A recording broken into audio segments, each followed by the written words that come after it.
छत्रपती शिवाजी महाराज आणि टिप्याची टिपू सुलतानची तुलना कधीही होऊ शकत नाही।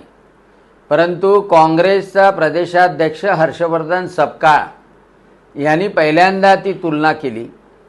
टिपू सुलतानाचं उदात्तीकरण करण्याचा प्रयत्न केला आणि त्याचीच प्रेरणा घेऊन त्या वलगावमध्ये लग्नाची पत्रिका छापल्या गेली।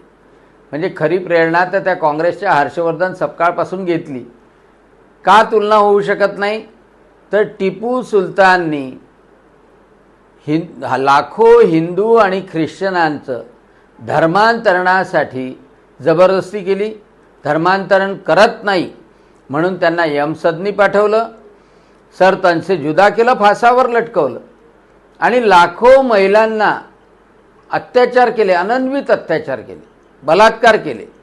आणि दुसऱ्या बाजूला जर छत्रपती शिवाजी महाराज पाहिलं तर सगळा इतिहास सांगतो की कल्याणच्या सुभेदाराच्या सुनेला सुद्धा सुखरूपपणे आपल्या बहिणीसारखं वापस पाठवलं।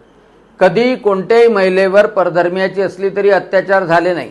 आपल्या सैनिकांनाही ती शिस्त दिली की कोणत्याही महिलेवर अत्याचार होऊ नये आणि धर्मांतरासाठी तर कोणत्याही मुस्लिमाला ख्रिश्चनाला बाध्य केलं नाही, त्याचा जीव घेतला नाही।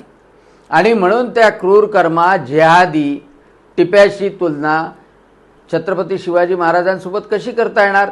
परंतु इतिहासाची तोडमरोड करून टिपू सुलतानाचं उदात्तीकरण करण्याचं जे काँग्रेसवाल्यांनी चालवलं, प्रदेशाध्यक्ष हर्षवर्धन सपकाळ बोलला त्याचीच री हे कोणी हिंदू मुस्लिम एकता संघ, कोणी कौमी एकता संघ, कोणाची पत्रिका, कोणाचा लेख लिहून ते करण्याचा प्रयत्न करतात।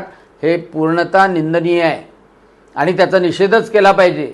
छत्रपती शिवाजी महाराजांची त्या टिप्याबरोबर धर्मांधासोबत जिहाद्यासोबत तुलना होऊच शकत नाही।